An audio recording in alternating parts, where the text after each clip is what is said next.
აი ეგ ექსპერიმენტი ჩატარებულია ჰონკონგში ჩატარდა ეგეთი რაღაც ადგილი იყო რომელიც იყო ჩინური ხელისუფლებისგან არ იმართებოდა, რომ ისტორიულად როცა ბრიტანელები კოლონიზაცია მოახდინეს, რაღაცა პატარა რაღაც 2-3 კვადრატული კილომეტრი იყო რა, და იქ მოხდა, რომ აი მაგ არანაირი რეგულაციის გარეშე მან გაჩნდა აი რაღაცა ჯოჯოხეთი, იმიტომ რომ ყველამ დაიწყო ისე დაშენება როგორც იყო და სანამ აი მან სპონტანური თვითრეგულაციის ის იყო, აი თუ რამეც აი ჭიანჭველების ბუდე თუ შეიძლება გაჩნდეს სადმე, სადაც აი რო შედიხარ სინათლეს ვერ ხედავ, ჰაერი არ არის და ასე შემდეგ, აი მან მაგ ჩაკეტილ იმაში რეგულაციების გარეშე. ანუ გარეთ რეგულაციები ვაკარეთი იყო, კაცი, გარბოდა ხალხი, იმდენი ადამიანი. ხო, ჩინეთი დერეგულირებული იყო და ამ დერეგულირებულში გარბოდა ჩინეთიდან ლოკალური ჯოჯოხეთი.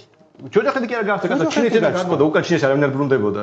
ნუ რავი, აი ჯოჯოხეთი არის რეგულირებული იყო, ჩინეთში არ იყო იყო. არა, აბა რატომ გარბოდა ჩინეთიდან ჰონკონგში ხალხი?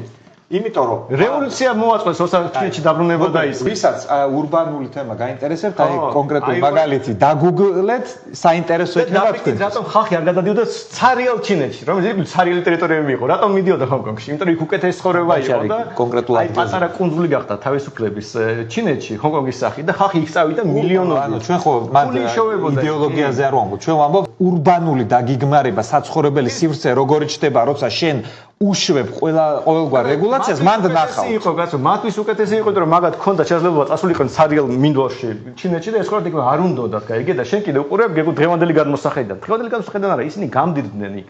და ასე ვითარდება ყველა ქალაქი.